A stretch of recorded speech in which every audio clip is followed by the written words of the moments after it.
Hi guys, Ryley Renee. I'm hoping you can help me. I am trying to get a message to our president, Donald Trump. I'm not asking you to pick a side as far as politics go. I'm just asking you to help by sharing this to get him my message. Mr. President, as soon as you were elected into office, it didn't matter whether or not I voted for you. I wished you the best. I hoped that no matter what, you wouldn't choose sides, that you would truly do what we need in a commander-in-chief. And unfortunately, it's getting lost. You see, I do my own research. I don't watch Fox News or CNN. I know you've done good things for the communities. What I also know is it is being masked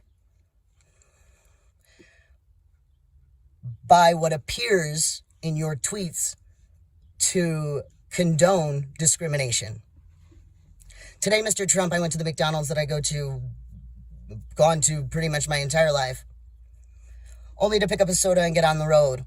And the lady went to take her card reader out through the window and said, "Ma'am, put your card in the card reader." Ma'am? Mr. Trump, do I look like a ma'am to you? No. I didn't hear her right, so I asked her I was like, "What?" And she goes, "Ma'am, I said put your card in the card reader." Well, that's a little offensive. Okay. Okay, what do you... No, that's not okay. I can tell you're a ma'am. You see, Mr. Trump, she felt confident saying that. Mr. Trump, I'm not a ma'am. I am transgender, and that's what she was referring to. Mr. Trump, I want you to hear my story. In 2018, I lost my grandfather in February and my baby Gwen in October. And I hit a really, really low mental health decline.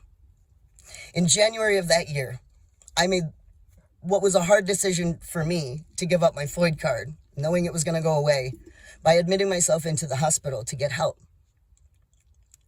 What I didn't know was that hospital visit was going to change my life.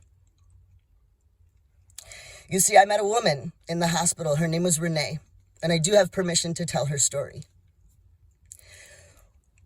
Renee was hurting because she had lost her husband of 45 years. And see, the reason I'm getting a little emotional is because my grandfather and my grandmother celebrated their 60th wedding anniversary 2 days before he died. So my compassion was there. I'm speaking to this woman and the conversation's going in the direction I know they always go, and she asked me if I'm gay, and I just lost it.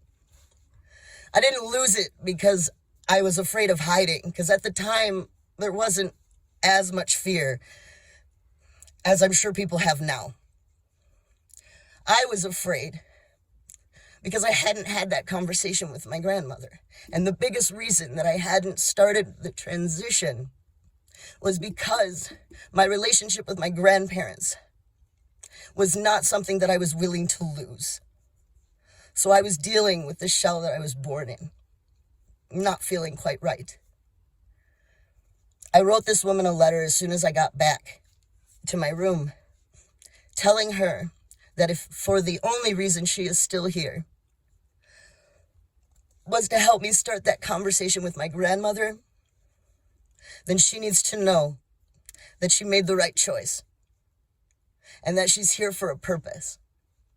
That same woman met up with me before I left the hospital and told me to tell Grandma, because she couldn't imagine a world where she loves me to be the same world where Grandma wouldn't.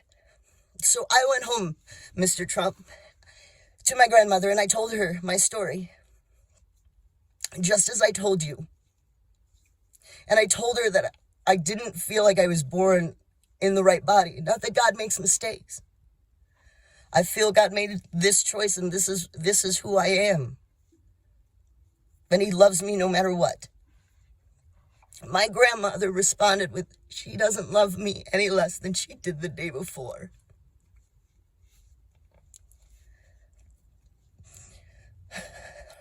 Long story short, I was able to then tell everyone I came in contact with, because I was confident in who I was, because the one person I feared their response wasn't. I ended up being able to have surgery to remove my uterus, a little overshare. But while they were in there, they discovered some pinched. Long story short, I had a headache for 10 years. By them doing that surgery, they were able to fix the problem that was causing my headaches, that was causing high blood pressure and tachycardia, which is a heart condition. And I was cleared by my cardiologist because the headaches were gone. I wasn't to take testosterone in August of 2019. I have never been happier in my entire existence, being my most authentic self. I need your help, sir. I understand that you're criticized constantly. It doesn't matter, again, whether or not I voted for you. I support you because you're my president, and I look to you for help. So here's me reaching out for help, sir. I'm hoping that this video gets to you because you're very much about the social media. Sir, I don't want to die because somebody doesn't agree with what I'm doing. You see, I almost died once. Back when I admitted myself to the hospital, it's because I tried to kill myself. Getting the help I needed was the best decision I ever made. I'm asking you to help your country, the country that's sworn you in, help us create a better tomorrow. Do not condone discrimination. Don't take away rights just because those rights don't matter to you.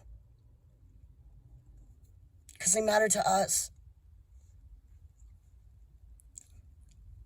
I don't know if you'll actually see this. And I know your re-election's coming up.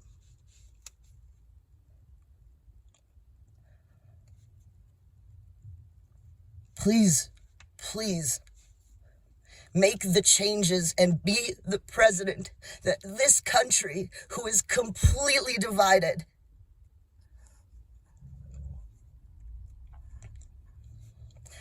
give us a president to be proud of.